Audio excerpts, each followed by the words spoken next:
มันมีเขาเอ่ยว่ามีข้างกลางเป็นยั่งกับสร้างเป็นเงินเป็นทองเป็นเข่าของมันสิเข่าข้างกลาง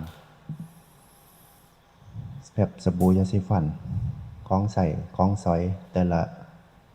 ชีวิตประจำวันสิเข่ากองเข่าข้างแต่ว่าอาจารย์เขาบ่ได้ใส่ผู้เดียวแต่ว่าก็แล้วถ้าไว้ส่วนโตผู้ใดอยากเก็บไปใส่ก็บ่เป็นหยังบ่ว่ากันแล้วแต่ความจำเป็นบ่แม่นเก็บไปไหวเอาไปให้พี่น้องอยู่เฮือนบ่แม่นตัวนั้นบ่ให้บ่คือตัวนั้นก็มาถวายให้วัดให้ว่าให้พระให้เนรให้ผู้อยู่วัดใส่คันมันเหลือหลายก็แบ่งให้แม่ชีครูปีย่ามเข้าพรรษาโยมมาทำบุญหลายก็แบ่งสบู่ยาสีฟันให้แม่ชีนำได้แต่ว่าถ้ามันหน่อยก็เอาพระก่อน นี่เป็นขอวัดตั้งแต่หลวงปู่เป็นพาปฏิบัติมากก็บ่ได้100%แต่ว่ากับแนวนี้นะเงินปัจจัยคือกันแม่นแต่ถวายหัววัดเห็นบ่วัดป่าก็สิมักถวายหัววัดเอาเข้าของกลางเขาตู่เขาญาติโยมเก็บไว้เวลาพระเน้นเป็นหยังก็ใส่หยังก็มาแจ้งเจ้าอาวาสขอให้แจ้งนะบ่แม่นว่าเกิดอยากใส่หยังก็ใส่ไปต้องแจ้ง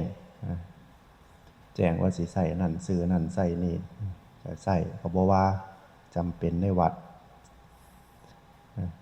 ต้องแจ้งกันแจ้งสงฆ์ก็ได้ตอนทำวัดตอนร่วมกัน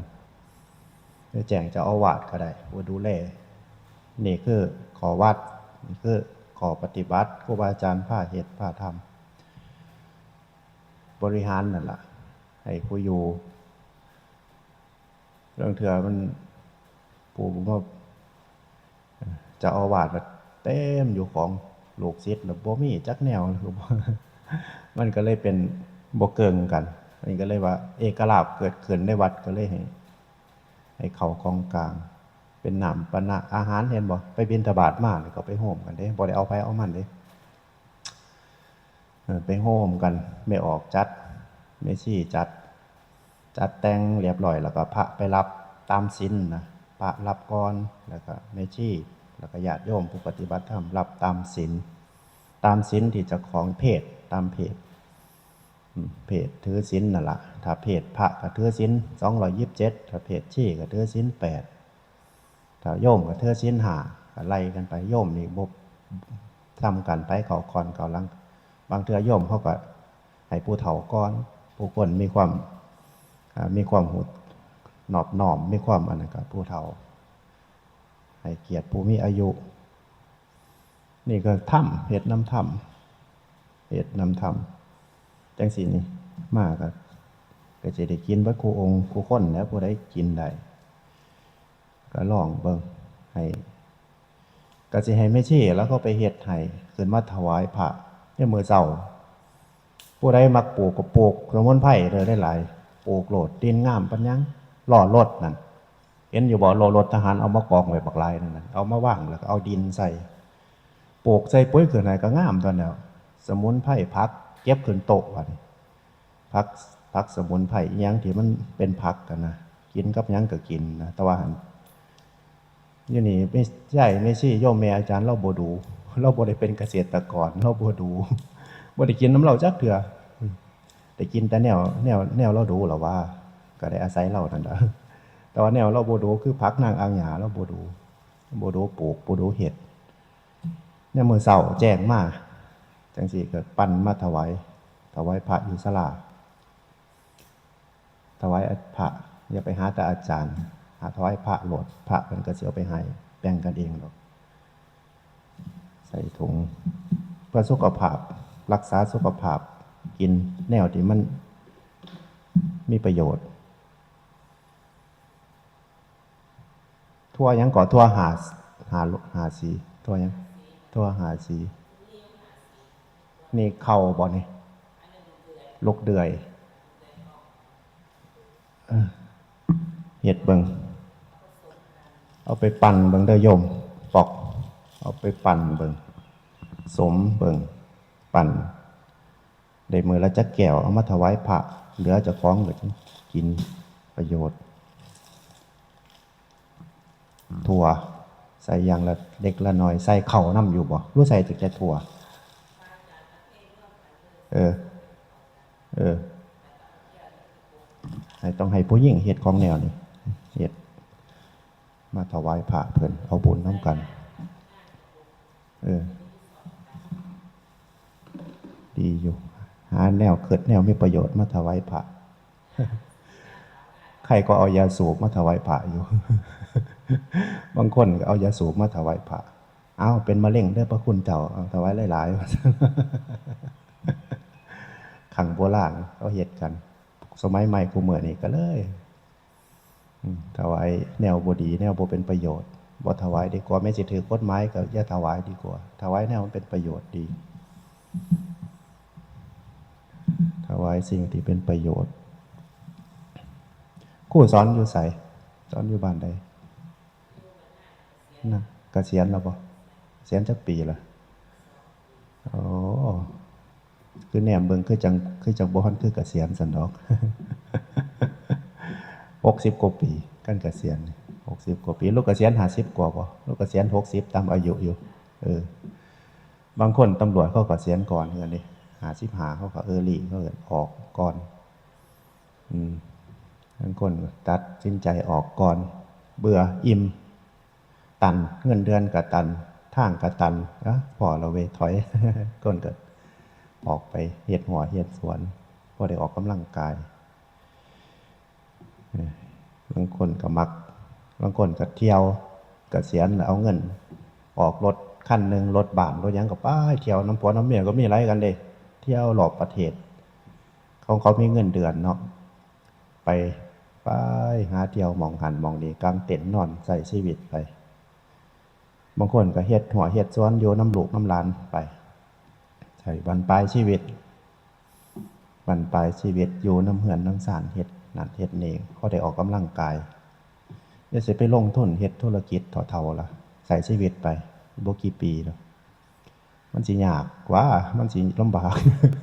เกษียณมาได้เงินเกษียณมาไปลงทุนลบซ้ำนักเลยมีบ่ลบก็ยากก็เก่าก็มีนักกว่าตอนเฮ็ดงานก็มีก็ม่วนแล้วคนก็ม่วนในการเฮ็ดแล้วว่าแต่ว่าลางเทื่อมันก็ยืดมันก็ยากอย่างมันเด้ลางเทื่อมันก็บ่ได้ทั้งใจคือกันได้เฮ็ดงานก็ได้มีเงินเดือนกินเดือนละ 20,000 อย่างกี่หลายเกษียณนี่บ่ต่ำกว่า 20,000 ดอกคันบ่มีหนี้คันมีหนี้แน่ก็แต่ส่วนหลายสิมีหนี้กันทั้งคู่คือจังคุยกับโยมผู้เพิ่นเกษียณผอ.อยู่หั่นเกษียณได้เงินเกษียณหลายบ่เราก็บ่ปากได้บำเหน็จบำนาญหักเงินเกษียณแล้วยังได้จกใจหนี้อีก 30,000 แล้วว่าโอ้ยติดหนี้เขา10 กว่าล้าน2ผัวเมียเป็นคู่มันยืมได้หลายปานนั้นบ่กู้ซั่นดอกโอ้ยืมทบไปส่งลูกเรียนแน่ใส่จ่ายแน่ลุกเฮ็ดนั่นเฮ็ดนี่ลุกแน่พอบ่ออกซื้อแล้วดอกได้เสียว่าแต่พอกลับรถให้อยู่กับวัดกับว่าอยู่กับพระนี่ล่ะก็หน่อยพอห่างแล้วว่าออกมาแล้วแทนที่สิได้อยู่สุขสบายกินเงินเกษียณแล้วว่าหาเงินเดือนละ 30,000 ใส่หนี้เขาว่าก็เลยบ่สอแล้วฮะฮู้ซ้ำนั้นก็ฮู้คนก็สิว่าบุญนักเทื่อก็คือจังประสบความสำเร็จเป็นนั่นเป็นนี่ใส่ชีวิตคือจังประสบความสำเร็จนี่ก็การงานระดับต้นมีงานดีมีงานมั่นคงแต่ว่าใส่ชีวิตไปในระยะหนึ่งมันบ่ประสบความสำเร็จสำเร็จในครอบครัวในชีวิตในการงานการเงินก็มีบ่ประมาทแต่ว่ามันก็ขึ้นอยู่กับบุญวาสนาคนคือกันบางคนนี่ก็บ่ประสบความสำเร็จเท่าลำบากบัดเท่าก็มีลำบากบัดเท่าบางคนก็บ่ประสบความสำเร็จในครอบครัวก็มีบุญวาสนาต่างกันได้จังหนึ่งเสียจังหนึ่งได้จังหนึ่งเสียจังหนึ่งบางคนประกอบครัวดีแบบประสบความสำเร็จในการงานก็มียากอยู่จังว่าบอกกับปะขาวยากคนใส่ชีวิตครอบครัวคู่มือนี่ยาก3สิอยู่นำกันหลอดคือพ่อใหญ่แม่ใหญ่นี่บ่ง่ายเด้อยู่นำกัน60-70 ปีตายนะครับเอากันตั้งแต่10 กว่าปี70-80 ปีอยู่ยังมาจำศีลก็มาส่งกันมาออกจากจำศีลก็มาหับกันนี่บ่ง่ายเด้อาจารย์ยังเสมอต้นเสมอปลายยังหักยังเกรงใจกันคือเก่าอยู่ตรงแต่ละชีวิตหนึ่งมันก็โมเมนต์สั้นๆเนาะ สิผ่านมาได้ผ่านสุขผ่านทุกข์รวมทุกข์รวมสุขเขาเอิ้นภาษาโลกเฮาชีวิตครอบครัวเนี่ยมันจังว่าพิจารณาเบิ่งแล้วบ่แม่นว่าใส่ตั้งแต่ใส่ตรงที่โตนกันหลายเติบได้จังอยู่ร่วมกันได้เนาะสงสารกันปรารถนาดีต่อกันสงสารที่โตนกันบ่แม่นว่าสิเอาตั้งแต่ผลประโยชน์บางคนเนี่ยหาเงินหาทองมานำกันตอนเอากันใหม่ๆก็มีความสุขอยู่ชีวิตครอบครัวแต่ว่าทุกเงินทุกทองงานการบ่มั่นคงกำลังสร้างนะกำลังหาทุกมานำกันกินอิ่มกินบ่อิ่มมานำกันพอมาถึงจุดหนึ่งสิเริ่มตาอาปากได้มีเงินมีทองได้มีความสุขขึ้นอยู่นำกันบ่ได้ก็มีแยกกันมีเงินเป็นไร่ต่างก็มีรวมทุกข์ได้รวมสุขบ่ได้ก็มีนี่กับคนกับแปลกบางคนน่ะตอนสุขก็อยู่นำกันได้ฮักกันปัญญังถือว่าหยังก็ถือกันไปนำกันฮักกันบัดหาบัดเจอยามทุกข์บัดนี้บ่มีคือเก่าบัดนี้อยู่นำกันบ่ได้ก็มีแตกแยกกันไปคนละทางก็มีรวมทุกข์ได้รวมสุขบ่ได้ก็มีบางคนก็รวมสุขได้รวมทุกข์นำบ่ได้แต่ว่าสิผ่านชีวิตหนึ่งนี่รวมคือพ่อใหญ่รวมทุกข์รวมสุขตั้งแต่สมัยก่อนเนาะตาเนาะทุกข์เลยเนาะกูมื้อพออยู่พอกินอยู่นำกันสบายสร้างสิผ่านมาได้บุญวาสนาบุญกรรมมันผูกแล้วก็การใช้ชีวิตนำการใช้ชีวิตนำว้าอะไรเจ้าของก็เคยผ่านครอบครัวมาคือกันเคยผ่านการมีครอบครัวเคยผ่านชีวิตแล้วก็เห็นชีวิตคนรอบข้างเห็นทั่วไปคนเฮานี่ก็สิว่าผู้นี้ดีกว่าผู้นี้เก่งกว่าผู้นี้รวยกว่าผู้นี้ประสบความสำเร็จกว่าบ่ได้บ่ได้เบิ่งสุดท้ายแล้วเห็นพออยู่อันนั้นเพิ่นเกษียณเป็นพอเกษียณทรัพย์สมบัติบ่เด้เฮือนก็มี2หลัง3หลังรถก็มีหลายคันธุรกิจก็มีบ่จักหอพักบ่จักเฮ็ดนั่นเฮ็ดนี่หลายธุรกิจก็หลายมาปลูกบักทุเรียนรดบักทุเรียนเจ้าคือรู้แท้สนอกปลูกบักทุเรียนโอ้บักทุเรียนเอาหุ่นบักทุเรียนอยู่หั่นเฮ็ดพอได้ออกกำลังกายอาจารย์แล้วว่าจะมีความสุขเขาว่ากันมีความสุขก็พอซะดอกเฮ็ดไปเพื่อมีแนวเฮ็ดมีความสุขนำกันได้เฮ็ดหัวเฮ็ดสวนเฮ็ดบักทุเรียนเห็นปลูกเห็นเป็นหน่วยมีความสุขแล้วว่ามาเกิดย้อนหลังใส่เจ้าของเฮาก็สิว่าคนบ่เข้าวัดทำบุญบ่อันนี้เขาก็บ่แม่นมีความทุกข์ตัวก็มีความสุขนำการเข้าหัวเข้าสวนเขานะก็มีความสุขความพอใจในการแต่ว่าเขาก็มีเบิดเด้เขาก็บ่ได้หวังเอาเงินเอาทองเขาก็เฮ็ดไปเป็นเครื่องอยู่มีความสุขของเขามีความสุขในสิ่งที่เขาเฮ็ดเขาก็ภูมิใจเขาก็มีแนวได้เฮ็ดได้ออกกำลังกายแน่ได้ใส่สมองแน่เขาก็เพราะว่าเขามีวัดกูแนวนะมาเกิดเบิ่งบ่แม่นว่าสิมีความสุขตั้งแต่คนมาวัดตัวนี่คนอยู่วัดอยู่ว่าคือครูบาอาจารย์เขาเฮ็ดจังซี่เขาก็มีความสุขแต่ว่ามันก็เข้ากับคำว่าพอใจซะพอใจพอดีในสิ่งที่เจ้าของมีที่เจ้าของเป็นเบิ่งเจ้าของบ่มีผู้ใดมาเบิ่งเฮาก็สร้างเบิ่งเจ้าของให้มันดีก็พอเอื้อเฟื้อเผื่อแผ่ทำบุญทำทานเหตุการณ์เหตุงานไปตามเบิ่งเจ้าของให้มันดีฮักเจ้าของอย่าไปเบิ่งผู้อื่นเดี๋ยวสิเปรียบเทียบเดี๋ยวมันสิผู้นั้นดีผู้นี้บ่ดีผู้นี้ซอผู้นี้ว่าเสียอยู่นำกันหลายๆคนอยู่วัดหลายๆคนคือกันเห็นบ่เบิ่งเจ้าของเบิ่งเจ้าของปฏิบัติถ้าเจ้าของปฏิบัติก็เจ้าของได้ใจเป็นบุญใจเป็นบารมีใจเป็นนั่นเป็นนี่ก็เจ้าของได้เป็นบุญเป็นกุศลเบิ่งเจ้าของเฮ็ดมีหยังเฮ็ดก็เฮ็ดซอยกันปฏิบัติจูนความเห็นให้มันเข้ากันอย่าไปความเห็นคนละทางถ้าความเห็นคนละทางเขาเอิ้นว่าทิฏฐิบ่เสมอกันน่ะลำบากโลดนะมันบ่ถือกันแม้สิอยู่นำกันก็ทุกข์ได้คนบ่เว้ากันเนาะคนบ่ถือกันเนาะปฏิบัติให้มันคือกันให้มีได้แนวใส่สร้างประโยชน์ซะอยู่วัดเฮานี่หน้าที่เฮาคือเนี่ยล่ะสร้างไปหน้าที่หลักของเฮาคือปฏิบัตินั่นล่ะปฏิบัติเจ้าของให้เจ้าของได้ปฏิบัติศีลปฏิบัติธรรมให้หาความสงบนี่คือหน้าที่หลักของเฮาหน้าที่ต่อไปก็คือสร้างประโยชน์เกินในสถานที่เฮาอยู่ประโยชน์นั่นล่ะเฮ็ดให้เฮามีประโยชน์แล้วก็เทวดารักมนุษย์รักแล้วก็เฮาก็ฮักในสถานที่นำถ้าอยู่ไปเสาซ้ำเย็นซ้ำบ่ฮักในสถานที่เด้บ่แก่นบ่ฮัก มีแต่อยากหนีแล้วบัดนี้บ่แกนบ่ฮักก็อยากไปแล้วบัดนี้ก็บ่เป็นถ้านี้ไปเรื่อยนี่ไปเรื่อยก็เฒ่าเพื่อได้คนบ่ปกติแล้วนกมันก็ยังมีหั่งเนาะคนมันก็ต้องมีหม่องอยู่ไว้คือจังอาจารย์ครูบาอาจารย์พระก็มีวัดมีว่าเป็นหลักไว้อยู่ไว้ยามแล้งก็ไปหาทุดงหาเลาะหาหยังก็ไปยามฝนก็กลับมาอยู่หั่งซ้ำนกมันไปหากินลบมามันก็อยู่หั่งพระเฮาคือกันแม่ชีเฮาคือกันสร้างหม่องสร้างฐานหม่องอยู่เจ้าของไว้เพราะว่าถ้าเฮาสิเพิ่งตายในเส้นทางนี้นะอยากเข้ามาในเส้นทางนี้ผู้ใดก็อยากบ่อยากออกไปดอกคือมันทางนี้มัน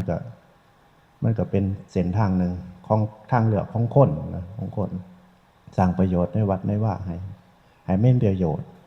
โยให้มันเป็นประโยชน์ให้มันได้ประโยชน์ให้ครูบาอาจารย์ได้เพิ่งผ้าอาศัยอย่าให้มันเกิดปัญหาหรือว่าอย่าให้มันเป็นความนักอกนักใจแก่ครูบาอาจารย์แล้วแก่คนอยู่สร้างประโยชน์ให้เพิ่นเมตตาซะเฮามีประโยชน์ปั๊บเพิ่นก็มีความเมตตาเลยบัดเฮามีประโยชน์เฮาบ่ได้สร้างภาระหรือว่าสร้างความลำบากใจญาติโยมก็เคารพศรัทธาครูบาอาจารย์ก็เมตตาก็โยมมอนเทวดาก็เฮาคนมีศีลมีธรรมมีประโยชน์เทวดาก็ฮักคือกันเด้เทวดาก็สรรเสริญคือกันวิธีปฏิบัติเป็นเรื่องของเจ้าของเรื่องของการนั่งสมาธิเดินจงกรมสวดมนต์ทำมันเป็นเรื่องของเจ้าของเป็นงานหลักเป็นงานเจ้าของผู้นั้นคือบ่เฮ็ดผู้นี้คือบ่เฮ็ดผู้นั้นเป็นจังเถื่อกับวุ่นวายคือกันเจ้าของเป็นหลักก็อยู่มวนหอดย่ำร่วงก็ไปร่วมซอยเฮ็ดนั่นเฮ็ดนี่ซอยกันจุดจูนทิฏฐิหาหม่องสร้างประโยชน์ให้มันได้อย่า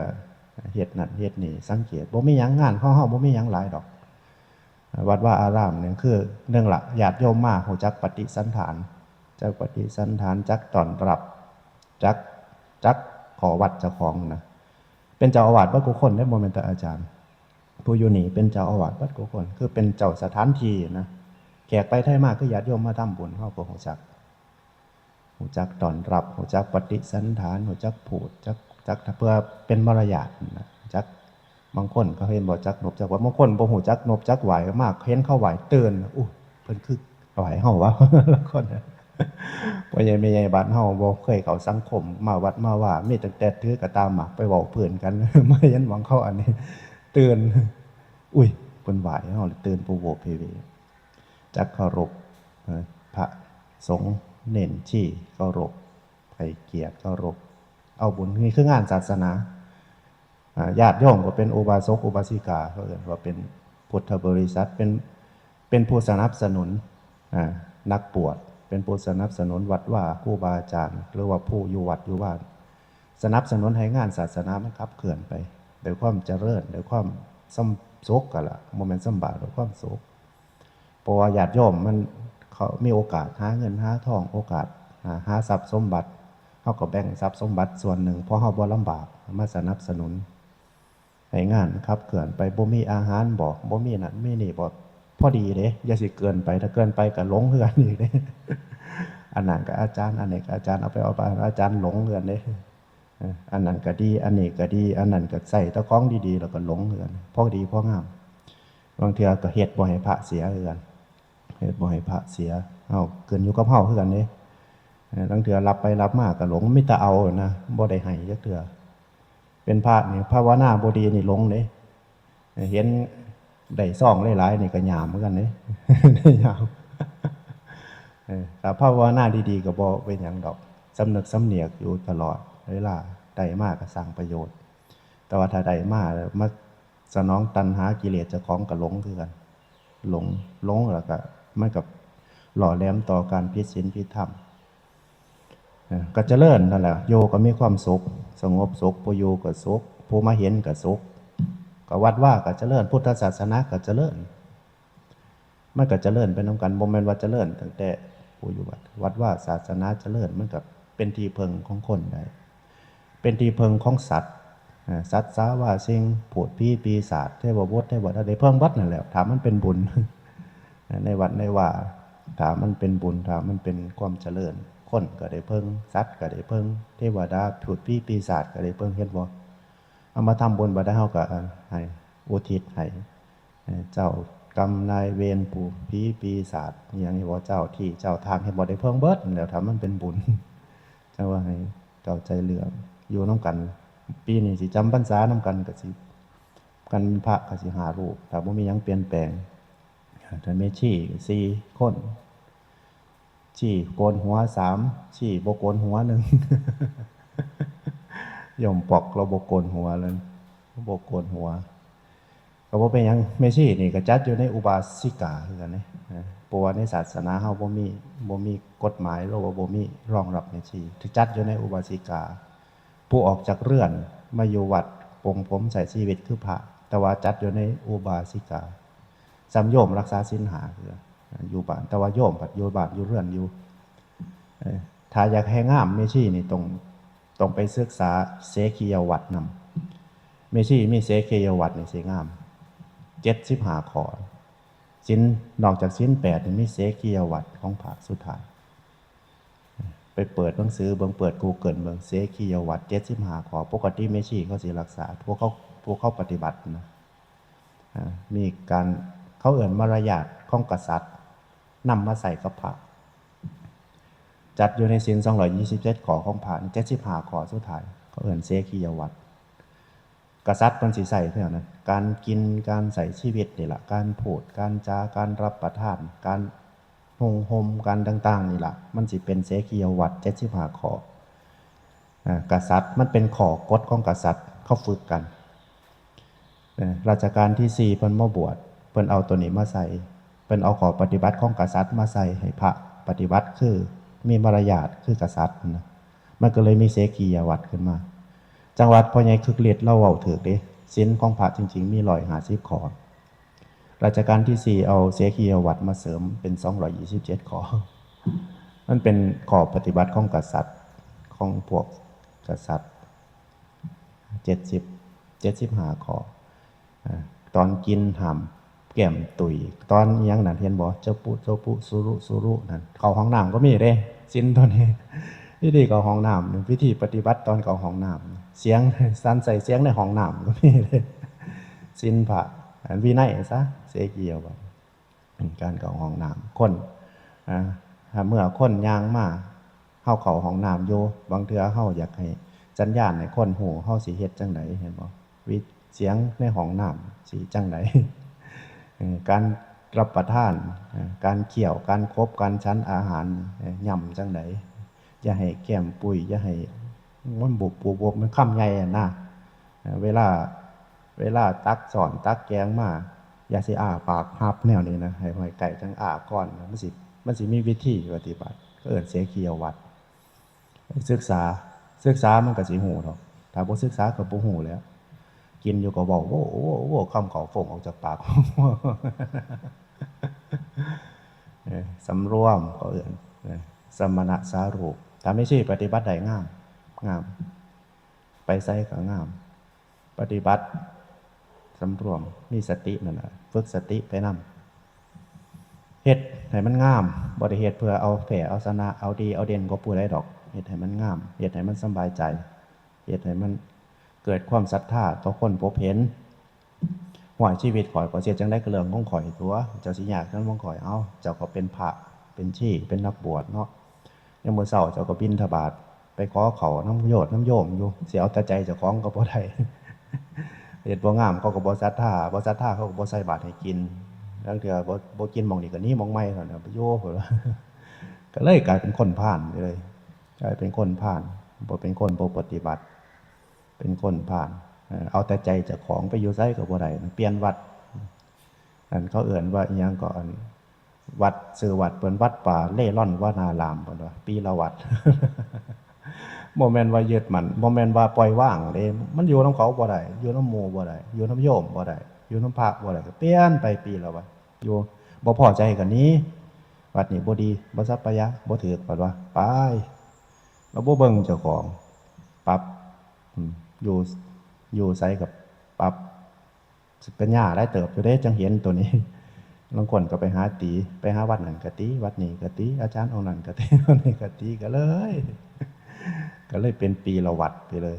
เจ้าพระก็ได้ก็ได้อ้าว เว้าสู่โยมแม่ชีมาใหม่ซื้อหยังเกาะหนูแม่ชีหนูซื้อหยังเกาะหนู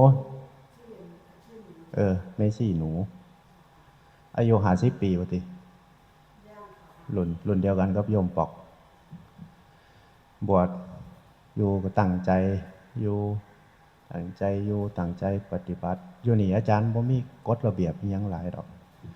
ยามเฮ็ดหยังก็เฮ็ดซอยกันก็ตามนั่นล่ะยามวันพระวันเพ็ญก็ร่วมแต่ว่าในพรรษาก็สิร่วมบ่อยแน่บ่อยากขึ้นมาร่วมก็บ่เป็นหยังให้พระนี่คือเอาพระร่วมในที่นี้คือทำวัดเย็นทำวัดเช้านั่นล่ะทำวัดเช้าทำวัดเย็นนอกกันก็เดินจงกรมก็บริเวณเจ้าของกุฏิเจ้าของอยู่หลังใดก็กุฏิน่ะสุดท้ายเลยบ่ดีอยู่มาเฝ้าหัวอยู่สุดท้าย แต่ในมันถือของมันสูงกว่าหมู่ต้องมองหัน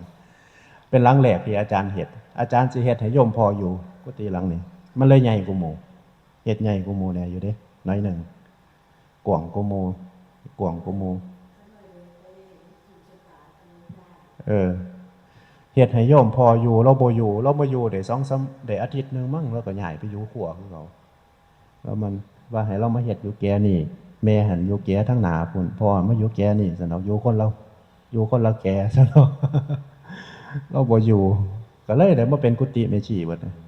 ที่แรกบ่ได้คิดว่าสิเฮ็ดหลายปานนี้เด้สิเฮ็ดให้พออยู่โยมก็มาเห็นเขามักโอ้ยอาจารย์คือหน่อยที่แท้ใส่งบหลายปานใดตะกี้มันบ่ของบ่แพงใส่งบ12,000ขะหน่อยหลังนึงขะหน่อย2หลังเขาเฮ็ดพุ่นละหลัง2หลังได้10กว่าหลัง10กว่าหลังเฮ็ดเอามาเฮ็ดก็เฮ็ดอยู่เขาเจ้าก็มาอยู่จำศีลบ่มีเจ้าของดอกมันเป็นเจ้าภาพเขาเฮ็ดแล้วก็เขากับผู้เฮ็ดเขาก็บ่มาจำศีลก็มีผู้มาจำศีลก็ใส่บัดหาศีลได้บ่มากก็ต้องสละให้โมอยู่นะบ่แม่นจองไว้เลย บ่เฮ็ดจังซั่นมันสิยืดบ่แม่นหยังดอกตายไปมันสิมาเฝ้ากุฏิเด้เมื่อยกุฏิกูบ่แม่นแนวเด้ผู้อยู่ก็ดูแลรักษาอยู่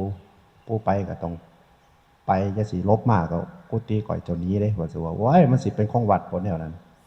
ก็ยังว่าสั่งให้วัดให้ว่าอาจารย์เท่ากันแล้วหานี้ไปเปลี่ยนวัดใหม่กับผู้ใดอยากอยู่ไสก็อยู่ไปติล่ะบัดลบมากก็ต้อง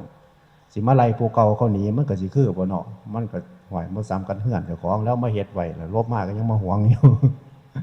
อย่าไปเกิดจังซั่นอย่าหวงกุฏิปานนั้นแต่ว่าถ้าเจ้าของยังใส่อยู่ก็มันจิตของเฮาก็ดูแลรักษามันเพ่ก็ซ่อมมันอยากให้มันดีก็ปัดกวาดทำความสะอาดนะแม่นสิหน่อยปานใดถ้ามันสะอาดเป็นตะโยโลดแม่นสิใหญ่ปานใดถ้าสกปรกบ่เป็นตะโยดอกน้อยๆแต่ว่าให้มันสะอาดเป็นหลักเฮาอยู่ร่วมกันให้มันสะอาดอย่าให้มันสกปรกความสะอาดเป็นหลักอยู่แล้วมันก็สิพวกม้าพวกแมวถ้ามักให้เกียร์เป็นหม่องจังว่าอาจารย์บ่ให้พระเน้นมาเกียร์พาเถิงๆมันสิมากวนหมอบอยู่คู่มือมีเยซี่แล้วสวยเราเป็นผู้รับผิดชอบเรื่องมาเรามักมามันมาอยู่น้ำเองบ่ได้มักเลี้ยงปานนั้นดอกมันมาอยู่น้ำมูนพอทาน2ตัวม้าอยู่วัดถ้ำมันออกลูกปีนึงเป็น10เป็น20แจกลูกศิษย์วันนี้วัดแล้วโอ้2ตัวโอ้ยเขียนก็บ่ได้เอาไปเลี้ยงซอยกันในวัดลูกศิษย์ลูกหาวัดละตัว2ตัวก็เลยได้เอามาก็เลยมีหมาตั้งแต่ผลเลยเลี้ยงไว้ก็บ่เป็นหยังดอกให้แต่ว่าหันฝึกมันให้มันอันนั้นแน่ยามมื้อแลงมันก็เฮาดีเด้เฮาคนไปคนมาแต่ว่าเวลาเกียร์อย่าไปเกียร์ไปเรื่อยเกียร์เป็นเวลาเกียร์เป็นหม่องนำเกียร์อยู่หม่องเรามาเกียร์อยู่สนๆรัดทางนี้ใครอยู่มันบ่กวนบ่มั่วบ่ซั่นโอ้ยบ่ซั่นโยมปังได้กราบหมาแล้วกันเจ้าอาวาสมักหมาอันนั้นเนาะอยู่แถวนี้แล้วกราบไปก็ถึงแต่หมาติเกิดกราบหมาอนุโมทนานำได้หยังมาให้โยมปังกับครูหยังก็ครูลิ้นบ่ได้อาหารเสริมมาถวายพระเจ้าพระสงฆ์ผู้อยู่วัดนี่ล่ะกับเครื่องปั่นกับสังฆทานอนุโมทนาแทนผ้าขาวแทนครูบาเจ้าอาวาสบ่ได้ อนุโมทนาแทนให้ได้บุญได้กุศลได้หลาย พากันรับพรสัพพโรคานิวิโมโตสัพพสันตาภวสิโตสัพพเวรมติกันโตนิพุตโตจตุวังภวะสัพพิติโยวิวัชชันโตสัพพโรโควินาศโตมาเตภวัตวันตรายโยสุขีติขายุโกภวะอาภิวาทนาสิริสานิจังวุธาปจายโนจาตารโอธรรมาวัฏันติอายุวันโนสุขังภะลัง